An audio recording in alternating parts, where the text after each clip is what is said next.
teman-teman, kalian tahu nggak kita lagi di mana? Sungai Rangkuy, Kak. Ya, benar. Kita lagi di Sungai Rangkuy, tepatnya Jembatan 12.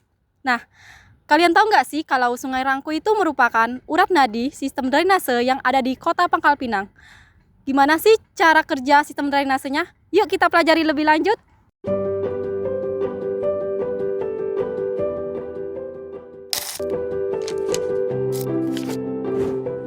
Saat ini saya sedang berada di saluran utama Sungai Rangkuy, yang mana saluran ini merupakan saluran terpanjang dan terbesar di Kota Pangkal Pinang. Di daerah ini dijadikan sebagai kolam retensi. Kolam retensi ini berfungsi untuk menampung aliran hujan sementara sebelum mengalirkan beban aliran langsung ke sungai. Setelah debit air di Sungai Rangkuy stabil, air di kolam retensi dilepaskan melalui pintu pembilas. Untuk kondisi pintu pembilas sendiri masih berfungsi dengan baik, hanya pada pintunya mulai mengalami perkaratan.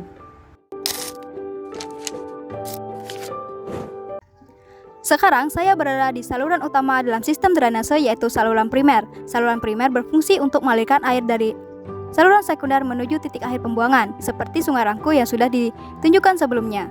Saluran primer dirancang untuk menangani volume air yang lebih besar, sehingga ukurannya lebih besar daripada saluran sekunder atau tersier. Untuk kondisi saluran primernya tampak keruh, adanya sampah, dan terdapat tanaman liar seperti eceng gondok yang tumbuh di saluran primer ini.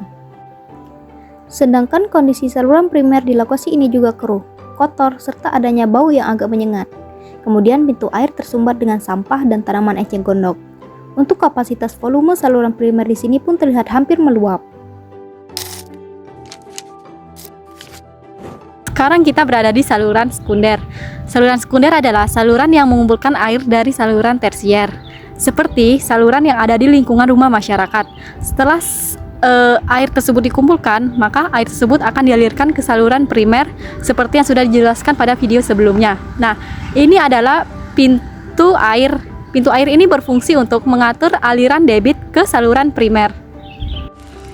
Kondisi di saluran sekundernya tidak berbeda jauh dengan saluran primernya, yaitu keruh, kotor, serta terdapat sampah dan rumput-rumput liar yang tumbuh di dinding salurannya. Kemudian lanjut ke saluran yang lebih kecil dari saluran sekunder, yaitu saluran tersier. Saluran tersier adalah saluran yang paling kecil dan menerima air langsung dari lingkungan atau area spesifik seperti permukiman warga, kawasan industri atau sebagainya. Nah, dari sini air akan diteruskan ke saluran sekunder, kemudian dilanjutkan dengan saluran primer dan akan berakhir ke Sungai Rangkuy tadi. Untuk kondisi saluran tersiernya, di beberapa lokasi ada yang bersih dan hampir tidak ada bau yang tidak sedap.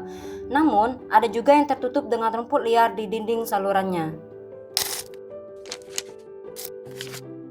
Masalah yang mungkin akan terjadi pada saluran ini pertama adalah pencemaran air. Hal ini dikarenakan saluran ini berada di tengah-tengah permukiman kota yang mana limbah industri dan limbah domestik dibuang langsung ke aliran ini.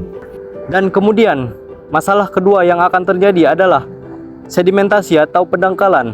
Sedimentasi atau pendangkalan secara alami memang hal yang tidak bisa dihindari, dikarenakan air yang mengalir terbawa arus mengandung pasir atau lumpur, sehingga nantinya akan membentuk endapan. Namun, tingkat pendangkalan dapat terjadi lebih cepat. Hal ini bisa disebabkan karena pembuangan sampah sembarangan di sepanjang saluran ini, yang mana sampah akan menumpuk di saluran dan bercampur dengan lumpur. Tanaman liar seperti eceng gondok, jika dibiarkan terus tumbuh hingga menutupi seluruh saluran yang menjadi penyebab pendangkalan saluran ini. Nah, setelah masalah dan penyebab yang telah disebutkan sebelumnya, maka kemungkinan akan terjadinya masalah utama, yaitu banjir. Sekarang kita sedang mewawancarai masyarakat yang ada di sekitar daerah Sungai Rangkuy. Nah, kepada Ato, izinkan kami memberi pertanyaan. Pertanyaan yang pertama, apakah Ato sering melihat masyarakat di sekitar daerah ini membuang sampah sembarangan, misalnya membuang sampah di sungai ataupun membuang sampah di sepanjang jalanan ini? Tidak pernah. Tidak pernah. Tidak siang ataupun siang malam boleh tahu malam. Berarti masyarakat di daerah Sungai Rangkuy tidak pernah membuang sampah di sungai ini sepenglihatan si Atoknya. Tapi kalau malam kita tidak tahu karena Tahu. Atoknya juga nggak pernah ngelihat karena Atoknya sudah Ya, tidur. tidur.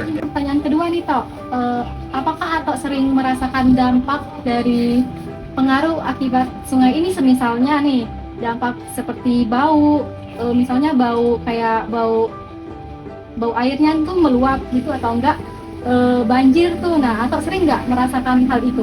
Kalau banjirnya meluap, dia bau. Kalau kering bau, Oh, kalau dia banjir itu dia bau. oh tidak bau. Air itu nyampur banyak. Oh, gitu. Kalau kering tapi dia pasang bau air. Oh, berarti kalau airnya tuh kering nih, berarti itu bau ya, Tok? Bau. Oh, gitu. Selain hal itu, Atok sering nggak merasakan dampak yang buruk akibat sungai ini? Atau Banjir. ya selain banjir, selain bau gitu. Misalnya kayak banyaknya lalat atau enggak banyaknya pencemaran gitu, sering nggak? Sering ke bangkai mana? Oh, bau bangkai ya, Tok? Bangkai. Mati tuh. Mau tidur mati ini bau. Oh, enggak. Misalnya bau bangkai apa, Tok? Ah, Misalnya contohnya bangkai apa? bangkai jabak sedang. Oh, gitu. Dan juga kami mau nanya, kedalaman banjir tuh, misalnya nih daerah sini kan pernah tuh banjir. Nah, kedalaman banjirnya tuh seberapa, Tok? Banjir kencang tuh. Airnya kan pernah pasang tuh. Nah, kalau pasang tuh airnya sebatas mana? Kalau ini kan kadang dia tentu deh, kadang pasangannya pasang bulan 12 kan garis. Oh, Garisnya pasangan. sampai garis. Pas garisnya. Kalau ini berarti kondisinya airnya lagi stabil ya, Kak? Stabil. Enggak kering, enggak pasang ya? Ya. Oh. Ya bisa pokoknya hujan hujan bawa banjir. Atau inget nggak terakhir banjir di daerah sini ataunya di rumah Atok ini kapan? Terakhir banjirnya? 2016 kok Oh, saya. waktu 2016 terakhir. Oh. Berarti udah lama ya, Kak? Lama lah. Alhamdulillah. Pertama banjir 2016 kencangnya fungsi darurat kok. Mungkin itu saja yang akan kami tanyakan ke Atok. Kurang lebihnya kami ucapkan terima kasih Atok. Maaf kalau terdapat kesalahan ataupun perbuatan yang tidak enak bagi kami Atoknya. Terima kasih Tok.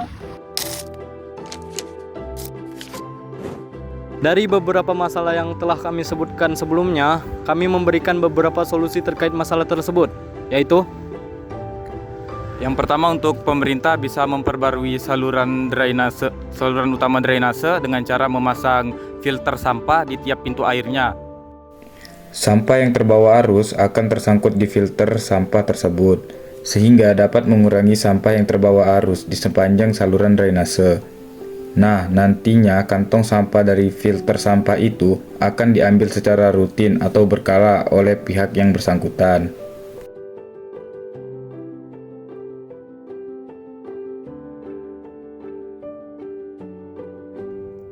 Sedangkan untuk sedimentasi bisa melakukan pengerukan pada saat saluran drainase mengering. Yang kedua, pemerintah bisa melakukan program tukar sampah, yaitu misalnya 2 kg sampah ditukar dengan minyak, tepung, beras, dan sebagainya. Dan untuk yang ketiga, bisa dilakukan oleh masyarakat dengan cara melakukan gotong royong secara rutin dengan membersihkan sampah dan rumput-rumput seperti eceng gondok pada saluran.